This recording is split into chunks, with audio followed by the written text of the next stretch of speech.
Alright, so I want to talk a little bit in this video about some things that inspired my personal approach to theistic Satanism.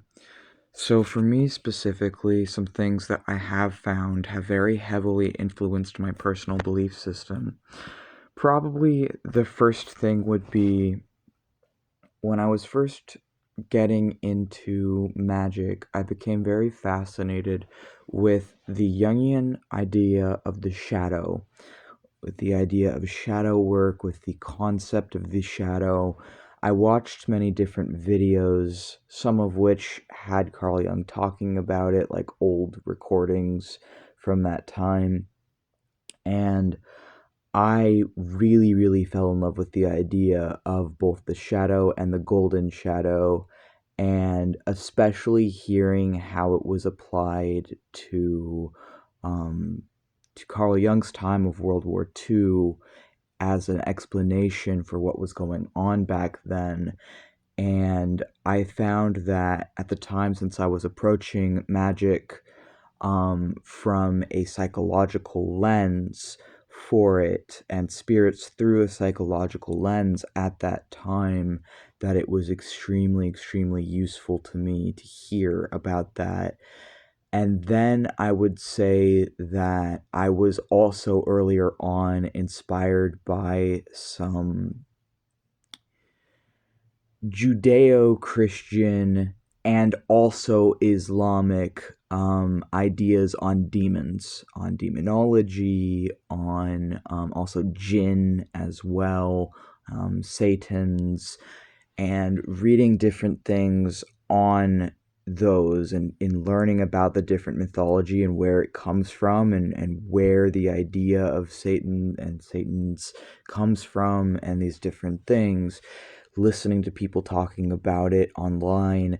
All of that was super, super fascinating to me. My first ever experience actually helping to summon a jinni was an Islamic jinni, actually.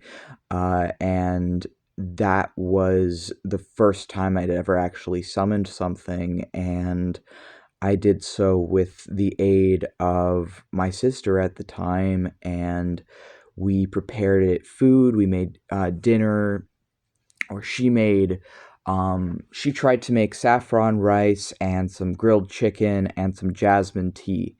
And that was actually really delicious. It was a good meal. And we set the table for ourselves and also our guest. And then we evoked the energy of Alamar together and asked Alamar to send us one of his warriors. And he sent us one of his warriors, and his warrior that he sent us was a jinni named He Who Walks on Iron Sands. And this jinni was covered in burns because iron is actually intensely damaging to some jinni.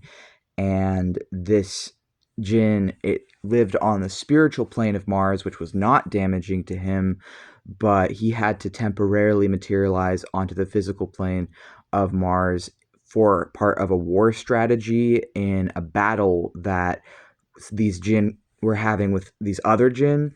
And because of that, that's how he sort of retired, but also how he gained his name, He Who Walks on Iron Sands. And this jinn, um, Ginny looked like a white elephant with red eyes and like sort of purplish burns all over his knees, and I think at his neck as well. And he told us stories, and they were really beautiful stories. And I really liked the stories that he told me. They inspired that the stories he told me actually inspired my earlier craft, because he told me that my spirit has rainbow wings. He said that on Mars they have these, and the spiritual planes of Mars specifically, they have these giant lizards that they ride into battle, and these giant snakes that they ride into battle. And he said that Alamar rides a giant snake into battle, and like bone armor. And he said that they have these like purple spiral fruits. And it was just that was like my first ever encounter, like just hearing a spirit and talking with a spirit, and it was so shocking and kind of earth shattering for me that after that experience, I took all of this a lot more seriously, and I also started to question if maybe it's not just purely psychological, because I genuinely could not believe that what I had been told was all just coming from my sister. Like it also, the Ginny had like physically affected the environment. There was a flash of light, which I saw. There was also, they made the candle flicker violently, and that is when I sort of stopped being. I think that is when I went from being more like atheist to agnostic, but it was also, it made me even question agnosticism. But since agnosticism is essentially saying, I don't know what is, that experience is like, okay, I no longer know what is real, because if that is real, what is real? What is reality? And it kind of challenged everything I had ever thought was true. And so I although I'm not very like, I would say that still remains like my primary encounter with what I would consider a proper Ginny. um, I still haven't really delved into that area, but I've always been fascinated by it, and I have a lot of respect for Sufis, I believe they're called, and Islamic sorcery, and I'm very interested in learning about that, though that's not my area. And then, but I would say it still inspired my craft somewhat. And then more recent times, I would say what's inspired my craft has been the Nag Hammadic texts or the Gnostic Gospels, even though I definitely don't agree with all of them. And I actually, in particular, would say there's some stuff in the Sethian Gnostic Gospels that I don't personally agree with, but I still think they're all worth reading.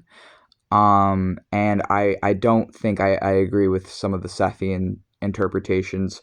I also would say the Book of Enoch has very heavily inspired my craft, because I worked with the angels Azazel, Bazaliel, Samiaza, or Samael as he's more called today, and Sariel, who all come from the Book of Enoch. And then another thing that has very heavily influenced my theistic Satanism would be the 72 demons of King Solomon in the Lesser Key of Solomon.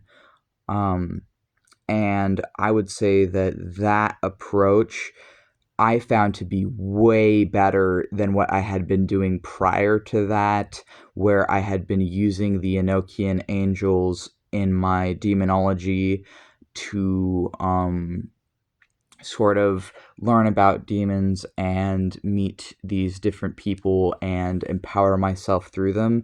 But when I found the Lesser Key of Solomon and how they had all these sigils and these names and what they do, I would just recommend doing that, because if I had been doing that sooner, I wish I had been doing that sooner. Because I think I started really working with those demons in 2023, and it's just a really good system. Even if you're not like, I'm not doing proper Solomonic sorcery, and I definitely don't want to give the impression that I'm learning all these seals and all this different stuff. No, I have my own way of summoning them with their sigils and working with them that works for me. And if I need to, I can also banish or ward against them. Although I haven't actually needed to do that. I haven't needed to do that. There was a couple times I needed to ward against, or there was a couple times me and Samael broke up, but that was a while ago, and I think I've actually either, I don't know if I've unlisted those videos or not. They're probably still up there, but it's really fucking embarrassing. But essentially, like, there isn't a better way to put it. Like, me and Samael had broken up a couple times, which is like weird to say because he's like my god, but he's also more to me than my god. Um, but we got back together again after that, and it was fine. But yeah, like at that time, I was a fucking mess and a wreck, and it was really for my own good in a lot of ways, because I had been taking on too much angelic energy, and it was physically and mentally destroying me because I was just taking way too much, and I physically couldn't handle it, and mentally could not handle it. and emotionally couldn't handle it. But anyways, the risks. But I would say like the goetic demons are a really really good system for demonology, and I've found it to be just the way they have it mapped out is, since there a lot of them are mapped not only to like constellations, but also their sigils all represent different things that they are, or that they can help with, or it evokes the imagery of them, the essence of them and their sigils. But also they also represent parts of consciousness. They represent like parts of the Qlipoth and parts of humanity and parts of nature and the universe, and I just think it's a really really great system. And so that is the one that I've been doing since for